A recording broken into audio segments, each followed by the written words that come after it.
Eu quero fazer uma reflexão com vocês, mas eu quero citar algumas coisas antes de ler o texto. Nós vamos ler um texto que já foi falado aqui, Mateus, capítulo 7.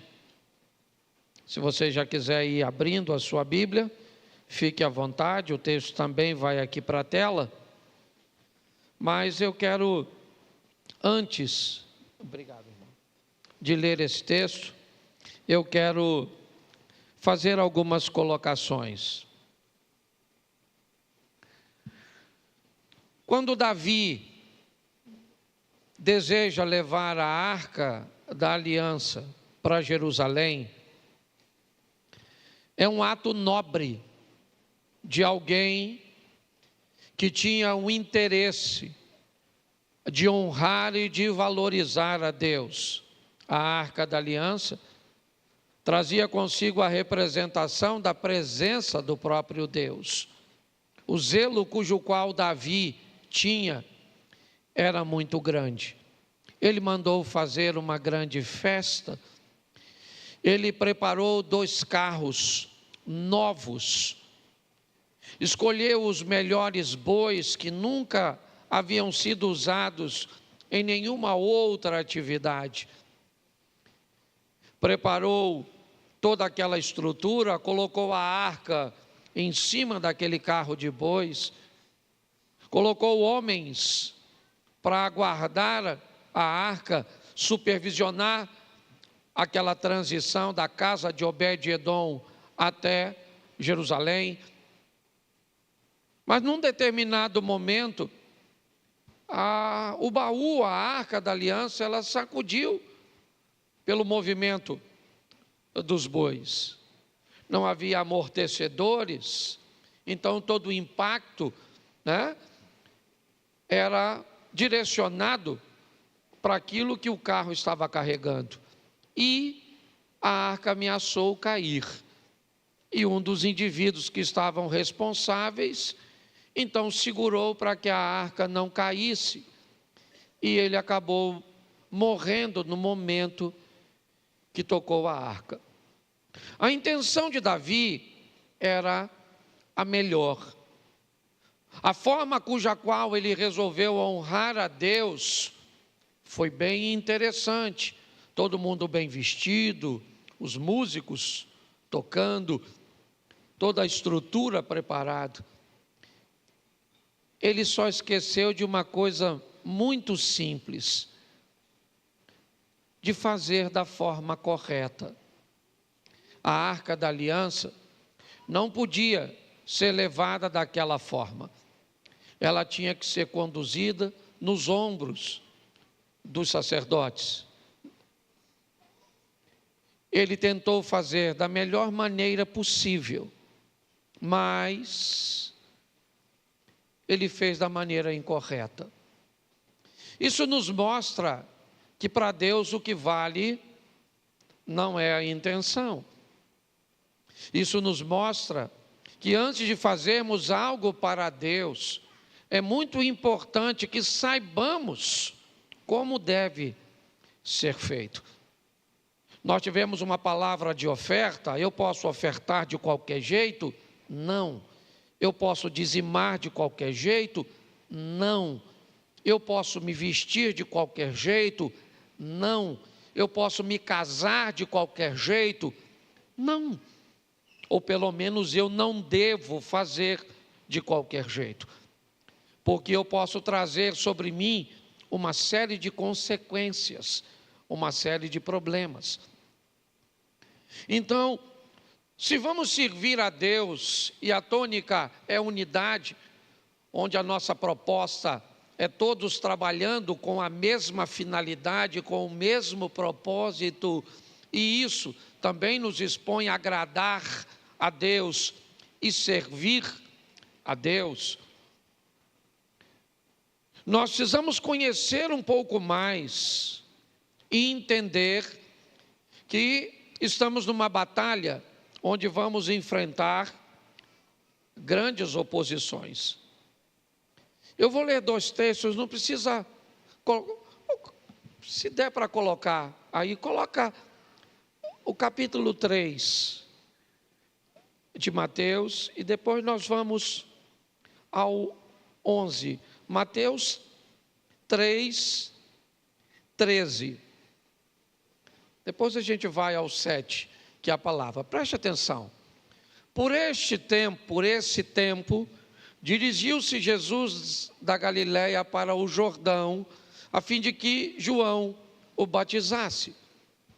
Ele, porém, o dissuadia, dizendo, ele, João, eu que preciso ser batizado por ti, e tu vens a mim? Mas Jesus lhe respondeu, deixa por enquanto, porque assim nos convém cumprir toda a justiça. Então, ele o admitiu. Batizado Jesus, saiu logo da água, e eis que se lhe abriram os céus, e viu o Espírito de Deus descendo como uma pomba, vindo sobre ele. E eis uma voz dos céus que dizia, este é meu Filho amado, em quem me comprazo. Capítulo 13. Por esse tempo, dirigiu-se Jesus da Galiléia para o Jordão. Não, capítulo 13, por favor. Isso, só trocar o capítulo.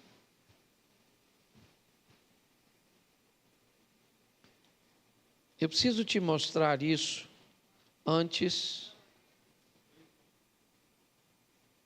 Tá, deixa eu colocar aqui.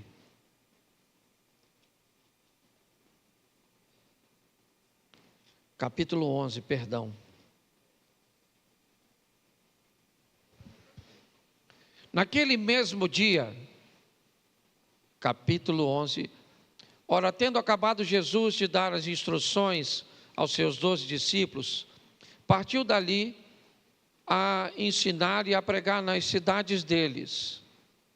Quando João ouviu do cárcere, ou no cárcere, falar das obras de Cristo, mandou para os seus discípulos perguntar-lhe, és tu aquele que estava para vir, ou havemos de esperar outro? Preste atenção em mim agora. No capítulo 3, João tem a experiência de batizar Jesus. Na experiência do batismo, um fenômeno sobrenatural acontece. Os céus se abrem, uma pomba desce, uma voz ecoa dizendo, este é o meu Filho amado em quem eu tenho prazer. Sim ou não? 8 capítulos depois, 3, certo? Para 11, 8 capítulos depois, João está preso no cárcere. O momento de João agora não é bom. Herodes vai mandar decapitá-lo. E agora, João manda perguntar algo a Jesus. E o que ele pergunta?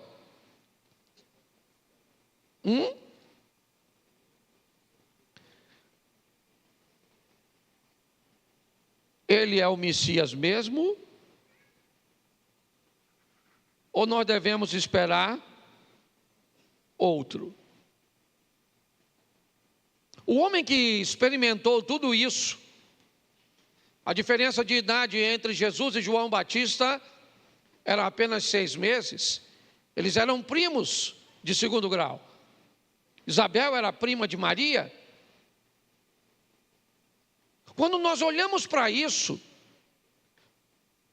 vemos um homem que agora não está muito certo, não está muito firme.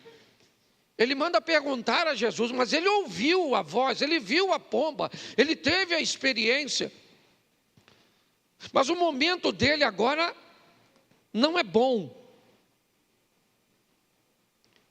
E ele quer saber se Jesus é o Messias mesmo.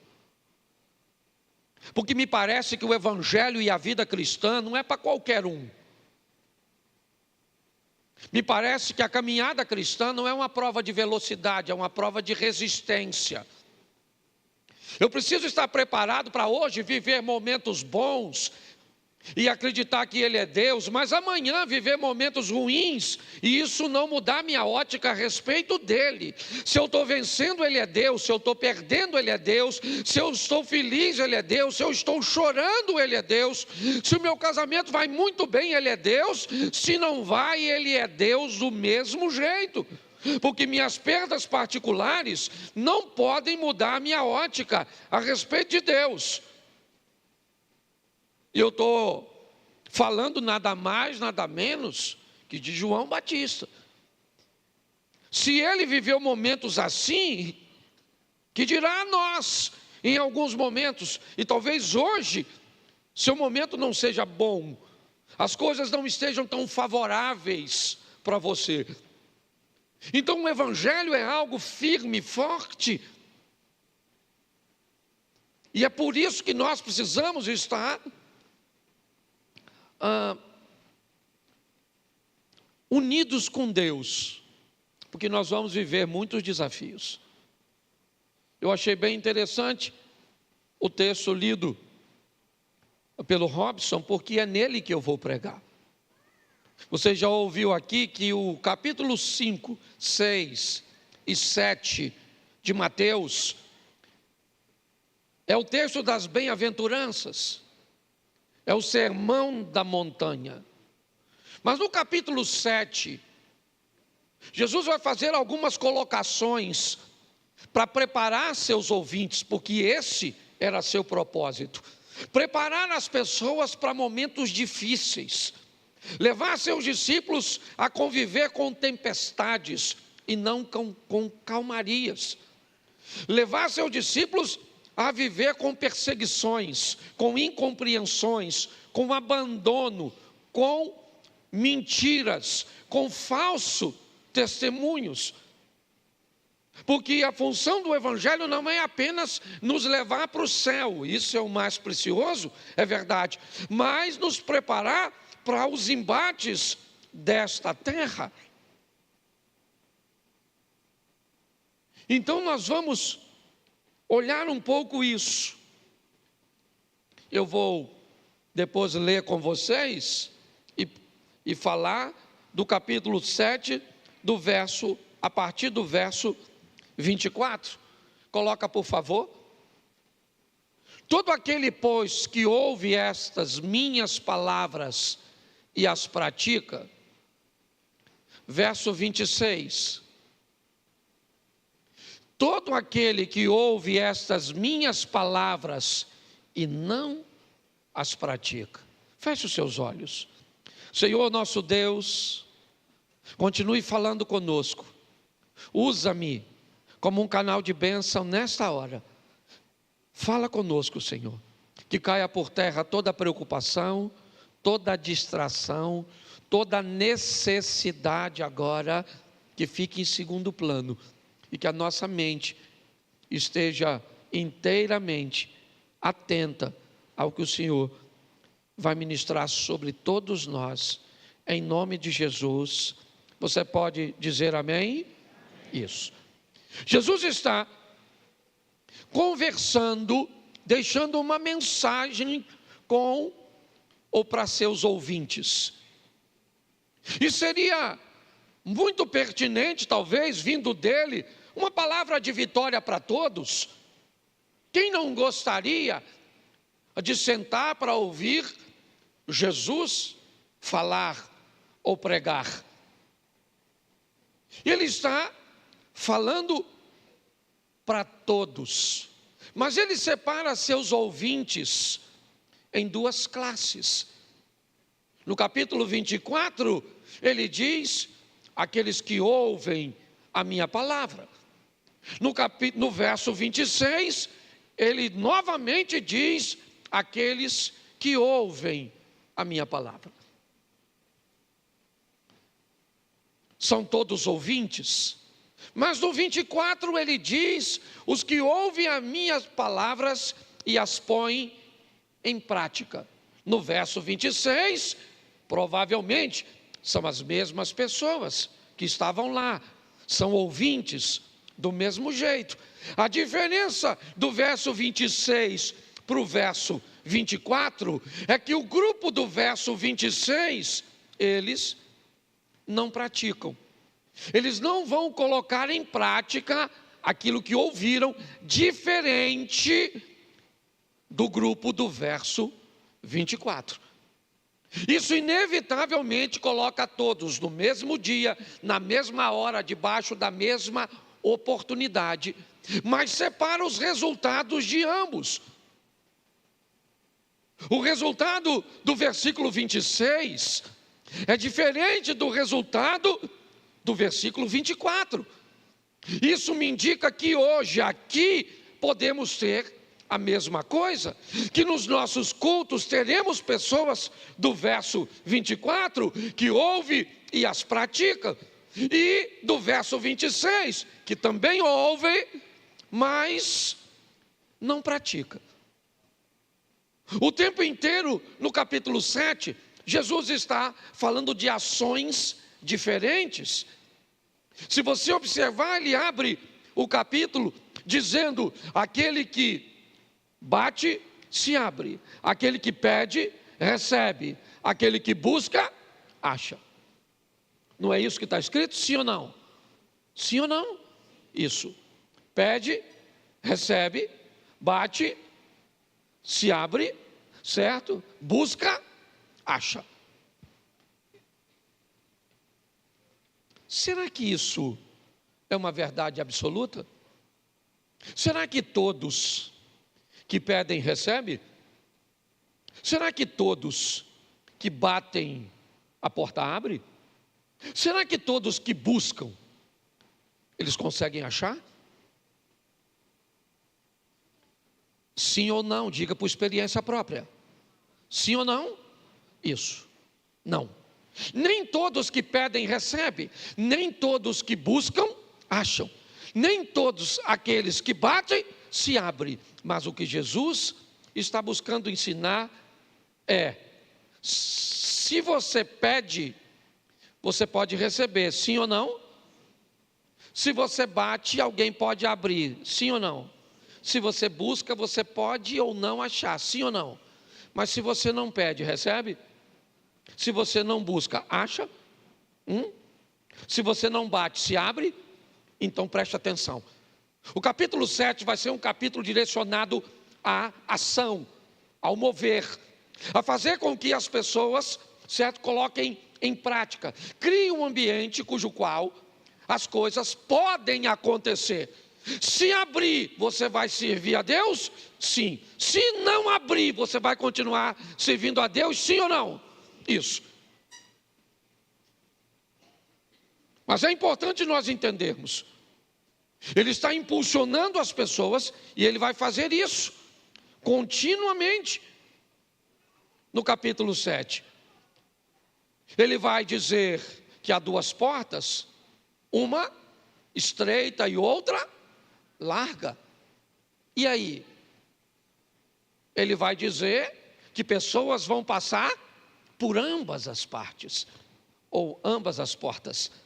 Algumas passam pela estreita, um caminho um pouco mais difícil; a outra porta é larga, com poucas restrições, e tem gente passando.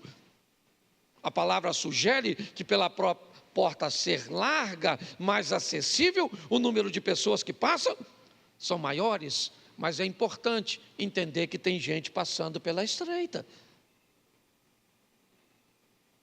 O texto o tempo inteiro vai nos mostrar que os ouvintes estão debaixo de decisões. Ele continua dizendo que haveria no meio dele falsos profetas. Se tem falsos profetas, tem profetas verdadeiros e sérios. Algumas pessoas vão ouvir os falsos, outras vão ouvir os verdadeiros, tá certo? E quem é que decide se vai ouvir ou não? Sempre é o ouvinte. Jogar toda a carga de sua necessidade sobre Deus é um equívoco, é errôneo. Isso não é verdadeiro, isso é uma promessa de tolo, dizer que todos vão vencer. O certo é dizer que todos podem vencer. Sim ou não? Agora, se vai vencer ou não, é uma decisão de cada um, e não de Deus. Porque senão eu crio problema. Ele pode fazer? É lógico que ele pode fazer.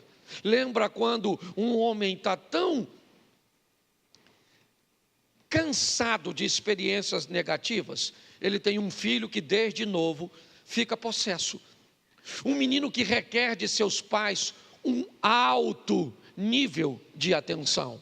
Um garoto que não pode ser deixado sozinho, porque suas faculdades mentais, em alguns momentos, elas são capturadas por uma doença ou por Satanás.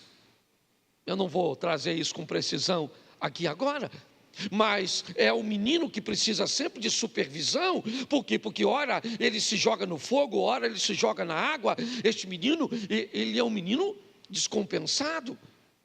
O pai está cansado.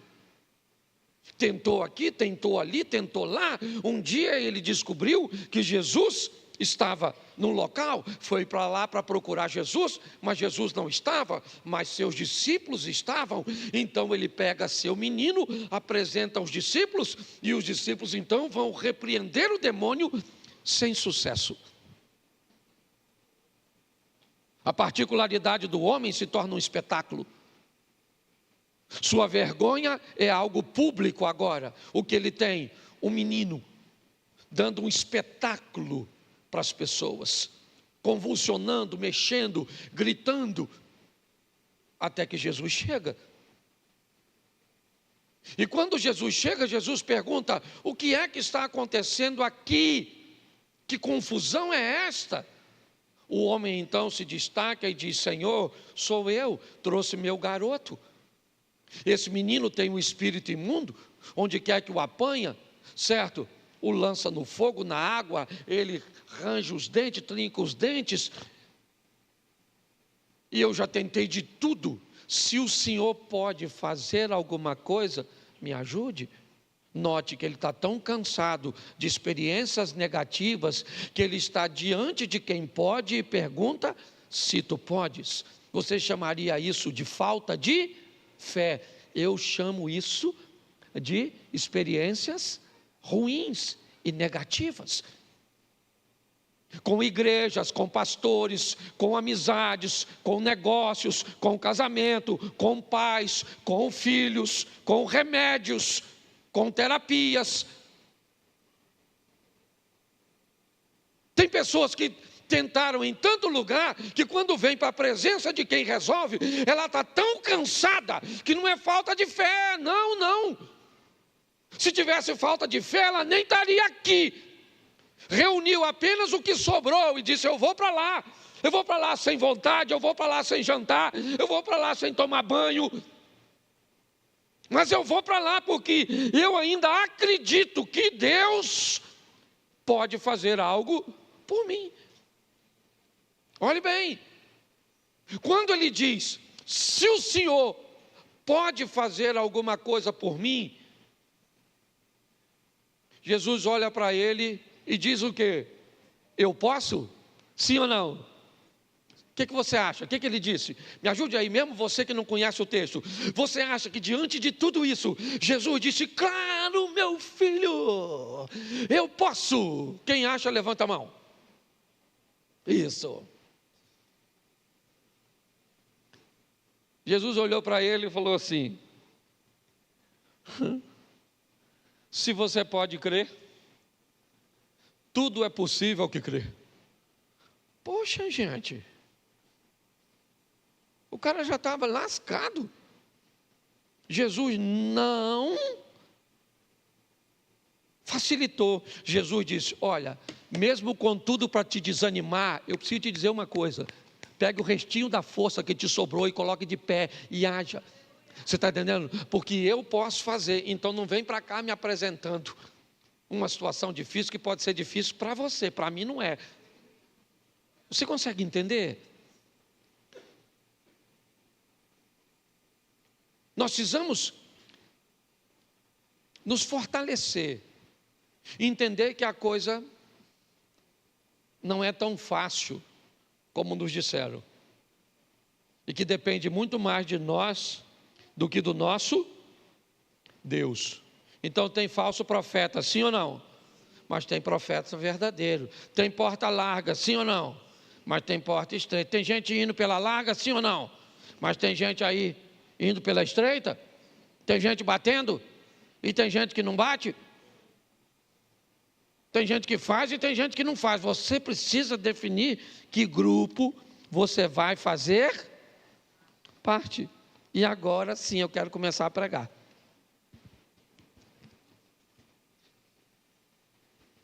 Todo aquele que ouve, volta no 24. Todo aquele que ouve essas minhas palavras e as pratica. Bom, ouviu e praticou. Eu vou compará-lo, é o que disse Jesus. Será comparado a um homem prudente que edificou a sua casa sobre a rocha. Verso 25. Caiu transbordaram sopraram e deram com ímpeto contra aquela casa que não, porque for edificada sobre agora vem o 26.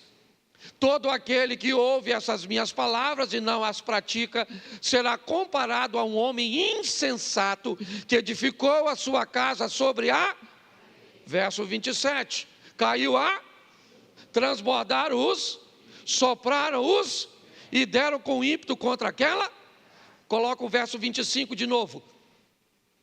Caiu transbordaram sopraram e deram com ímpeto contra aquela. Coloca o 27 de novo.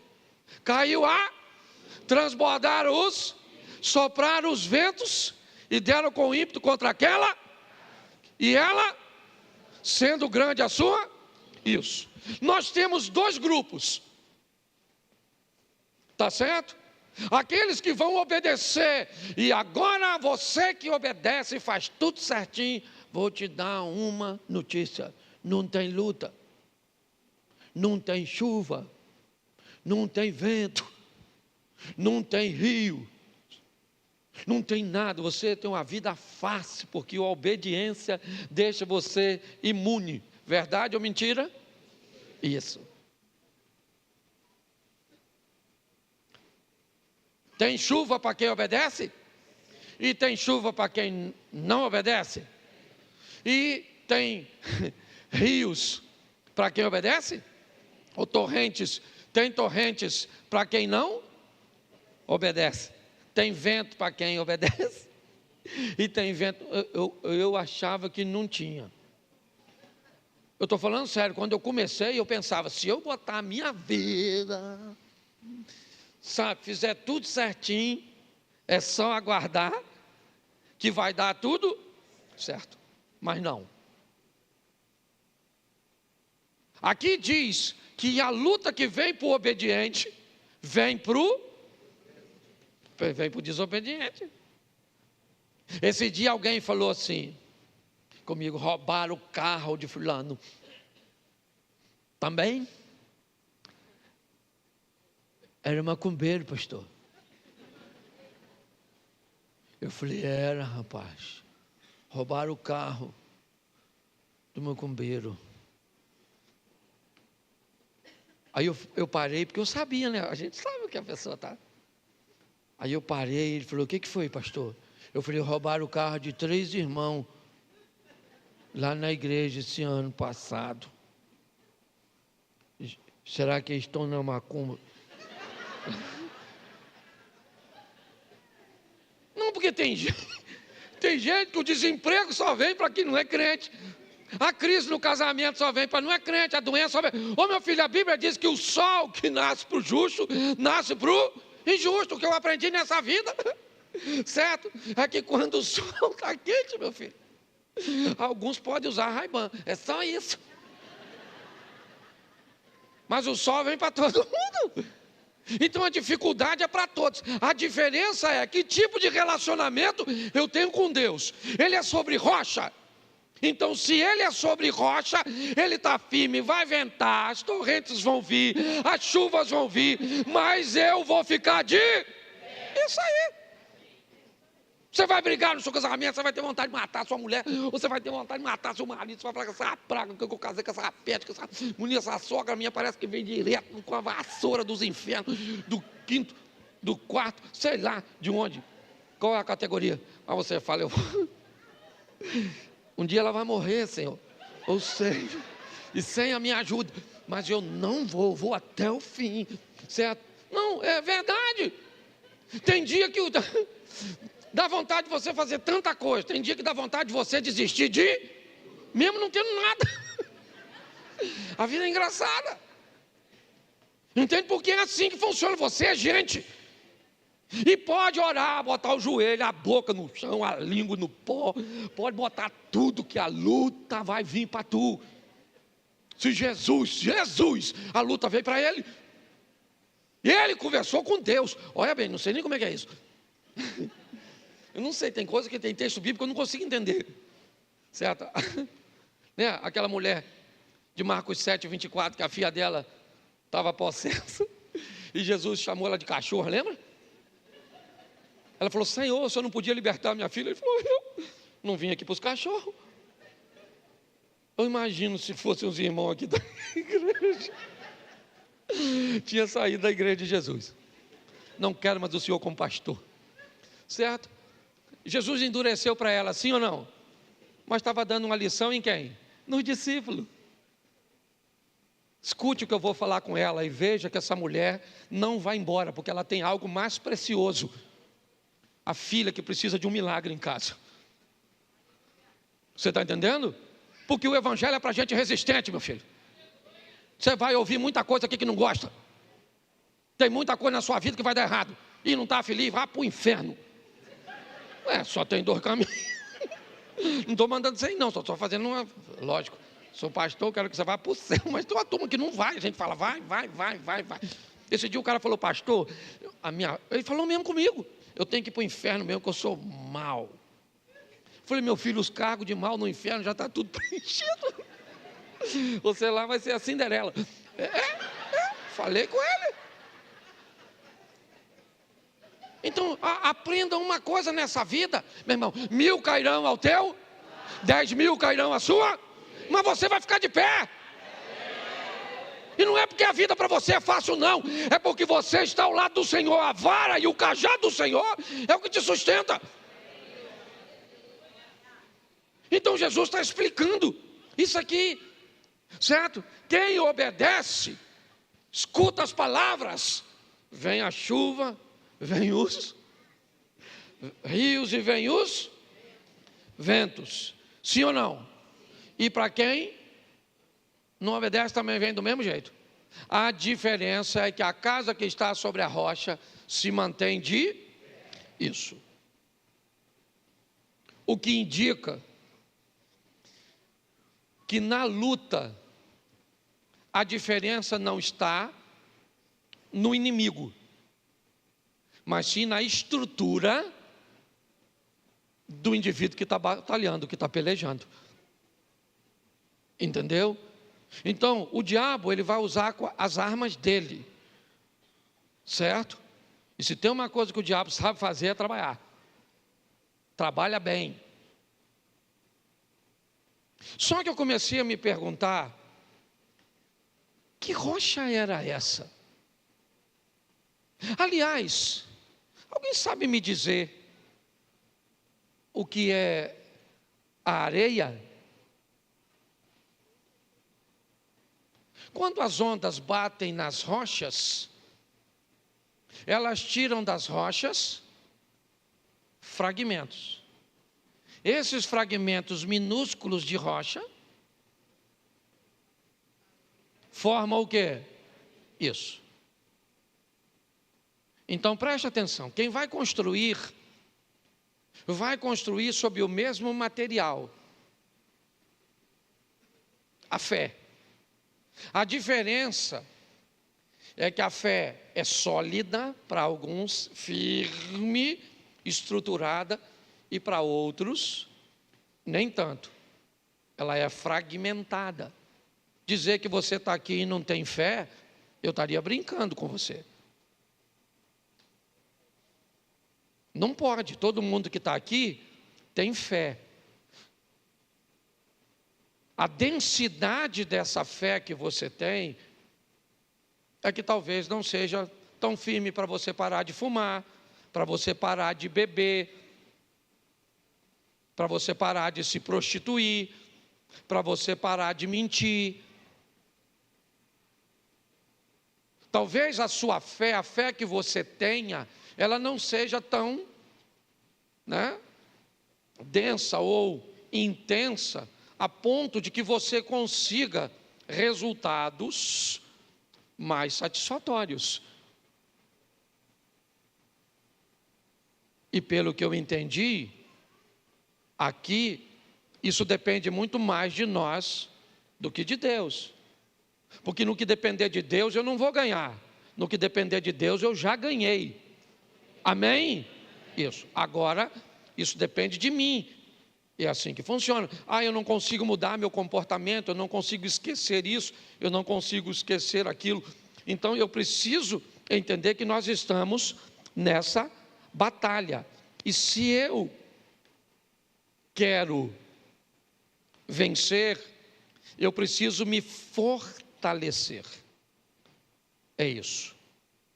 Então a primeira coisa que eu preciso fazer é me preparar para os momentos difíceis, desafiadores, que é onde normalmente é o campo onde Satanás vai usar com mais força para tentar afetar a nossa fé. Então tudo aquilo que eu vou fazer, eu preciso construir em solo firme. Eu vou destacar algumas coisas para vocês aqui que eu considero importante em todos os relacionamentos. Número 1, quer criar um ambiente para construir em cima de uma rocha? Crie um alinhamento de expectativas. Repita comigo, alinhamento de expectativas. Isso. Eu preciso alinhar minhas expectativas. Quais são as minhas expectativas para com Deus? Desalinhada? Todas as expectativas não correspondidas têm tendência a gerar algum tipo de frustração.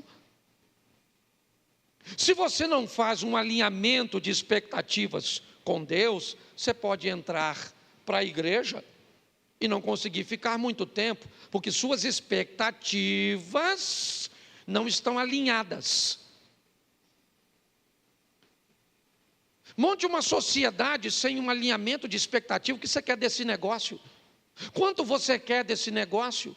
Qual tempo você precisa para tirar o que você criou a expectativa? Esse relacionamento de namoro seu, você faz um alinhamento de expectativas? Se você não fizer um alinhamento de expectativas, você está construindo estrutura sobre areia. Não tem base para sustentar os desafios. Pô, você está nesse negócio há quanto tempo? Cara, eu estou nesse negócio há 1 ano e meio. Quanto você botou nesse negócio? Eu botei R$1 milhão. Quanto você tirou nesse 1 ano e meio? Cara, eu não tirei nada. Pô, cara, mas esse negócio está dando errado? Não, está tudo sob controle. Porque eu, certo? Já tinha previsto que só vou conseguir tirar alguma coisa no 3º ano. No 2º ano. Quando a sua expectativa está alinhada, você consegue entender isso? Você se priva de viver um ambiente de frustração. Mas sim, você não fez nenhum alinhamento de eu entrei para a igreja e achei que assim que eu entrasse, eu ia ter uma intimidade com o pastor Cláudio. Eu achei que eu ia participar dos ministérios. Eu achei que a igreja ia cuidar de mim, fazer isso, aquilo outro. A igreja nunca disse que faria.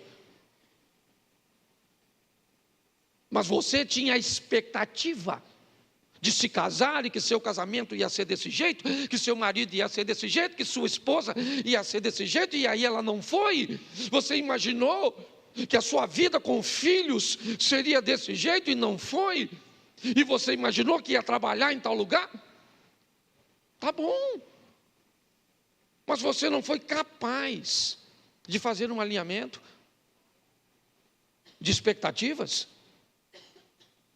Isso é extremamente ruim. Então eu preciso, se eu quero construir algo, eu faço um alinhamento de expectativa. É isso. Eu vou viajar, então eu tenho um alinhamento de expectativas. O que eu vou tirar de prazer dessa viagem? Como é que as coisas vão ser? Pronto. Por pior que seja a situação, certo? Eu fiz um alinhamento de expectativas. Segunda coisa, se você quer construir algo, repita comigo: conflitos de interesses. Isso. Só tem um tempo, e às vezes tem mais de uma pessoa. Duas pessoas querem a mesma coisa no mesmo tempo. Isso não vai funcionar. Eu preciso aprender e criar, uma estrutura para lidar com os conflitos de interesses. Os meus interesses são os mesmos interesses de Deus? Sim ou não? Nem sempre. Os meus interesses são sempre os interesses do meu cônjuge? Não, nem sempre. Os meus interesses são sempre os interesses dos membros da igreja? Nem sempre.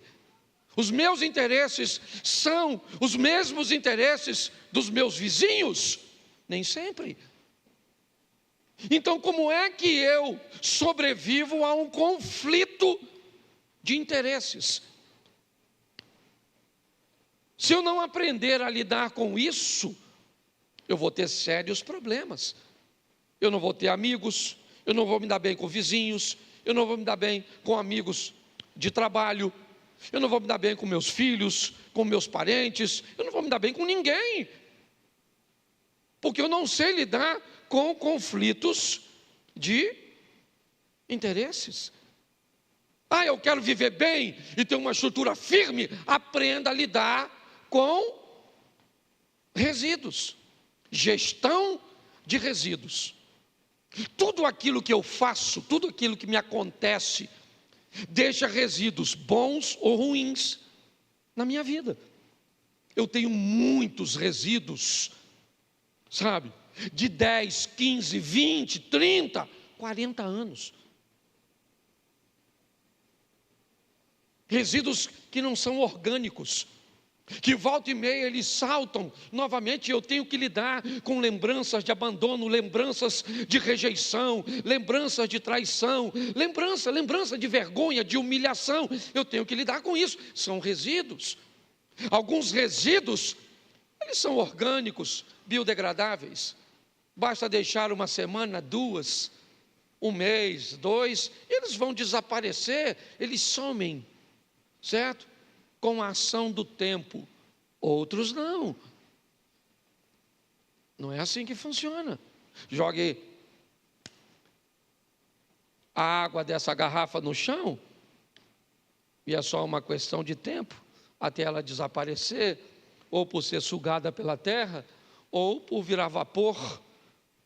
Mas a garrafa não. Ela vai ficar ali provavelmente, 10 anos? 15, 20 anos? Certo? Se você não aprender a lidar com seus resíduos de seus casamentos anteriores,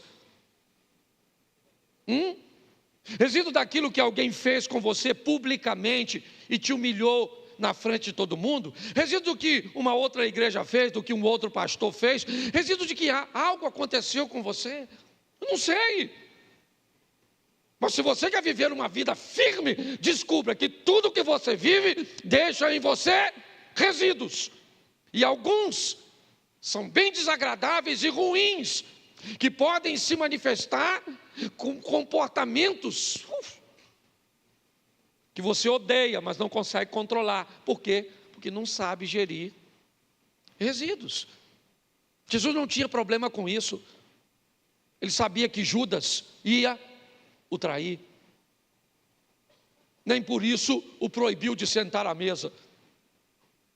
O baniu de sentar numa posição de honra. E Jesus chama Judas de amigo e chama Pedro de Satanás. Jesus morava na casa da sogra de Pedro em Cafarnaum e chamou Pedro de Satanás.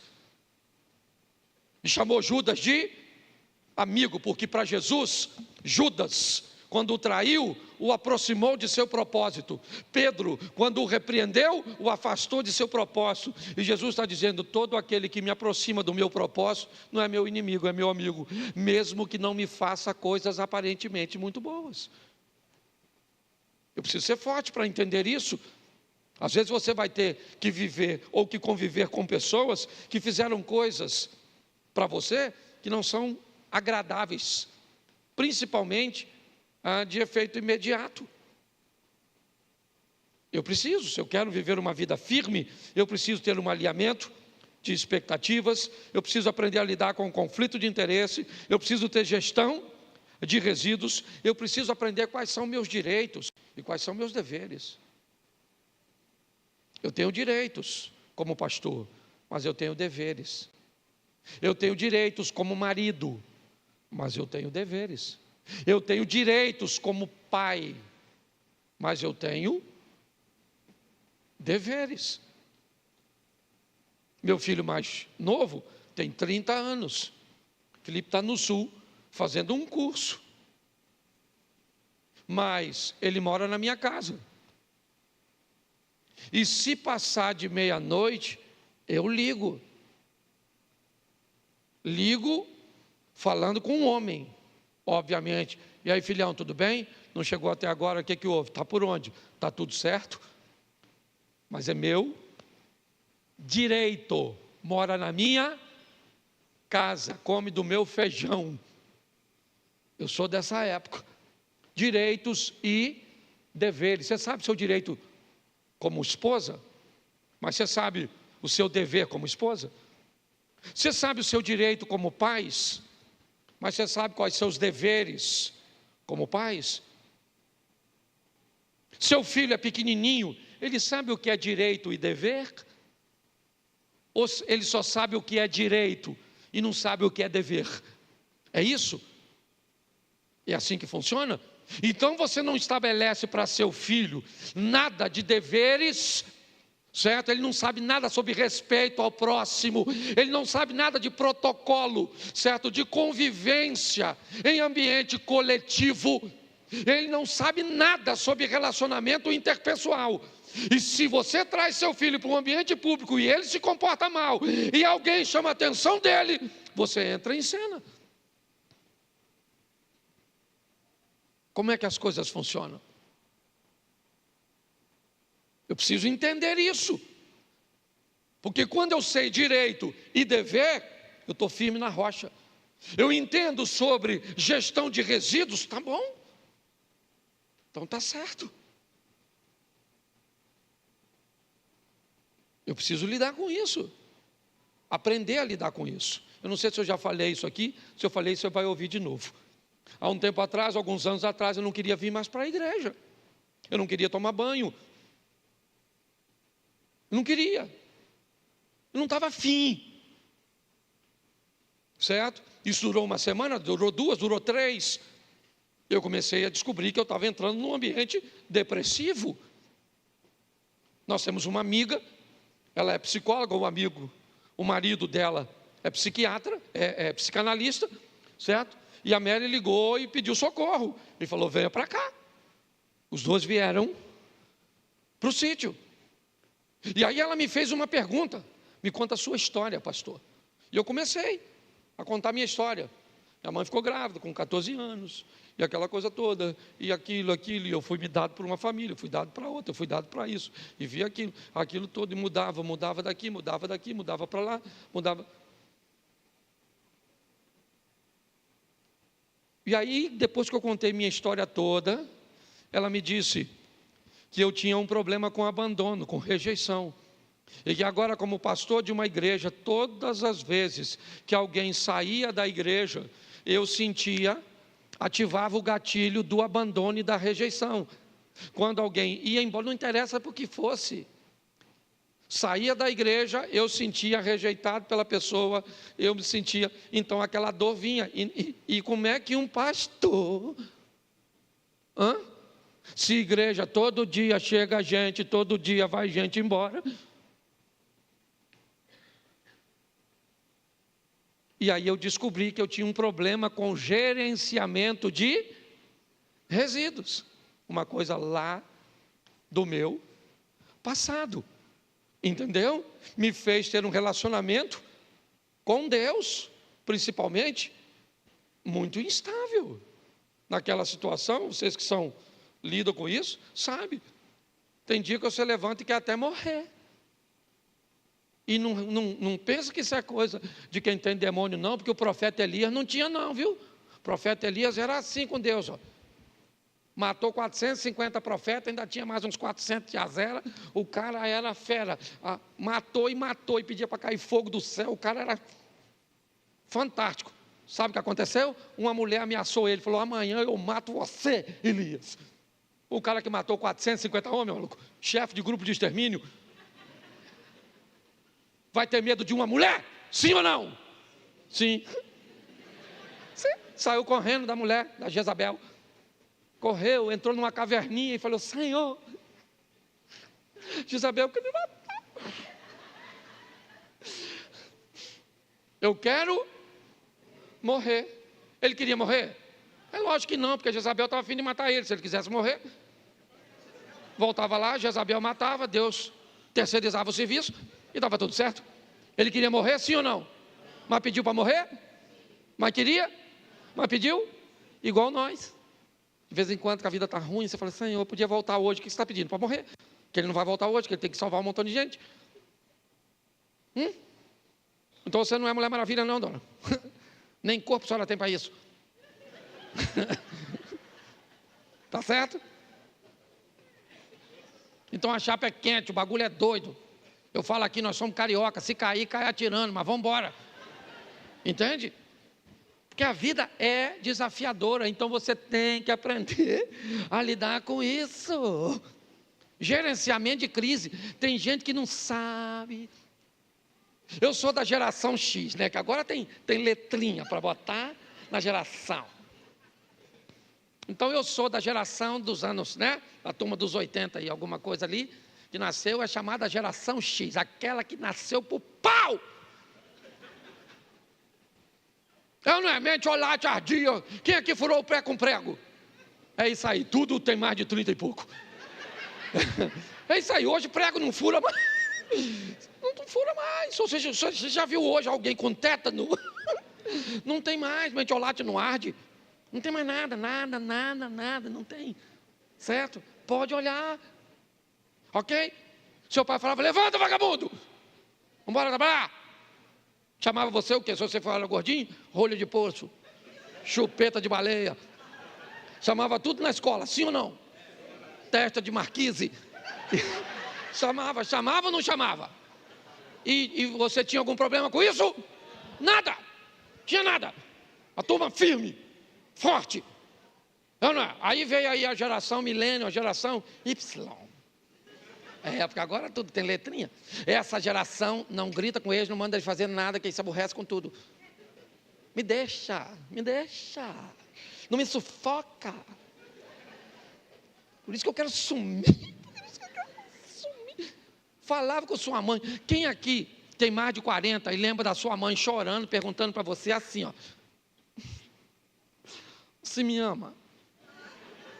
Você lembra da sua mãe falando isso para você? Sua mãe falava: se você me ama, eu não quero saber.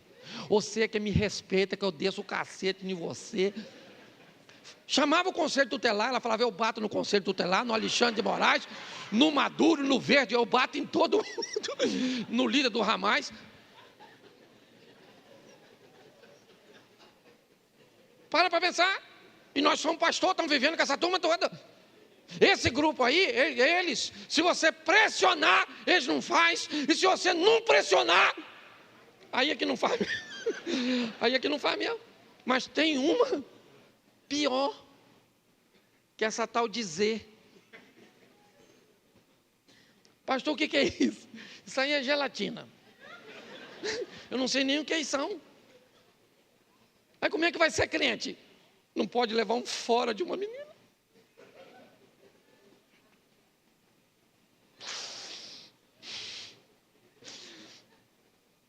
Você tirava um 0, você é da geração X. Se você tirava 0, você era o quê? Burro. Burro, burro, burro, burro, burro. Tirou 0. Burro. Se você é da geração Z e tira 0, e alguém te chama de burro, se você putamento amanhã. Correu. Impossível. Nossa. Não aguenta nada. Aí como é que vai casar? Como é que uma pessoa dessa, não sei como é que... Não casa, você da Z, não casa, não casa, não casa, porque casamento é para gente forte, casamento é até o outro morrer e vai demorar, porque a expectativa de vida do brasileiro aumentou.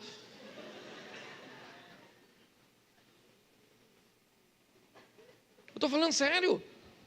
Um povo fraco, não pode falar nada, não pode nada, não pode nada. Agora maratona, vai ter que ter uma pessoa fortinha, gordinha, correndo maratona. Eu fico pensando o que os quenianos vão fazer da vida, que a única coisa que eles sabem é correr. E não pode mais chegar na frente dos outros, que é humilhação. O futebol acabou, que você der 2 dribles, leva cartão amarelo. Porque o outro, o adversário, se sente ofendido. Nossa, vai para casa. Pelo amor de Deus. Então, se a gente não fizer alguma coisa, esse povo vai para o inferno. E tem lugar, hein? Jesus disse, na casa do meu pai tem muitas moradas, e no inferno também tem uns barraquinhos. Não é morada não, é uns barracos. Você está rindo, mas o assunto é difícil. Então nós temos que preparar a pessoa forte. Cadê o Satanás? Tem gente que diz assim, pastor, não vou nem mais naquela igreja, porque o pastor fica falando no nome do diabo, que o diabo vem. Menino, não precisa chamar não, ele vem, precisa chamar mesmo. Que ele é sem educação. Vem na sua sogra, vem nos seus filhos. Eles vêm tudo. Alguns full time, outros freelance, mas ele vem, tá certo? Então nós precisamos de gente forte. É isso aí, certo? Gente que constrói a casa em cima da... E vem vento, e vem rio, e vem chuva, e vai vir.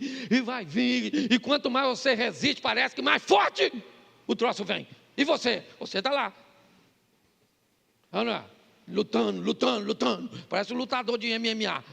Todo dia. Não sei para você, mas luta comigo, levando de manhã, eles pegam a senha. Parece a frente da casa dos políticos. Fica lá aquele montão de luta para... Então você pensa que eu tenho esse bom humor, assim que é, eu tenho que ter aqui, porque é meu ministério, mas tem dia que eu saio daqui. Nem o diabo tinha farinha, porque tem dia que se o inimigo aparecer lá em casa, é eu que entro nele. Então é difícil, porque agora você está aqui, já você está indo embora, vai dormir sozinho. Nem lembro, mas estou sozinho. Que rapaz? Feche seus olhos e fala, Senhor está aqui comigo, certo? E eu estou firme, e um dia eu vou estar com o Senhor na glória, certo? E eu vou lutar, vou ouvir e colocar em prática. Então está casado, fica casado, está solteiro, casa não, certo? Estou falando... Hoje eu vim dizendo, eu nem sei se eu tomei meu remédio, eu acabei com a igreja hoje. Você que está visitando, não repara não, viu? Mas gente, um povo muito mole. Não gostei, sabe? O pastor hoje falou comigo assim. Estou noivo, ia casar sábado. Então casa, tem espaço para sofredor. Tem gente que torce para Botafogo, você está entendendo? Então vamos embora. Brinquei aí com o irmão, tá certo? Então, é assim, gente. E vamos embora. Certo? Então vamos ler a Bíblia, vamos orar e vamos preparar para guerra, meu irmão. Posso ouvir um amém da igreja? Amém.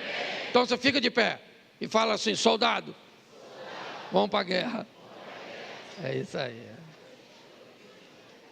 Feche seus olhos, pode fechar que ninguém vai pegar nada seu. Se você tiver a fim de ir para o céu,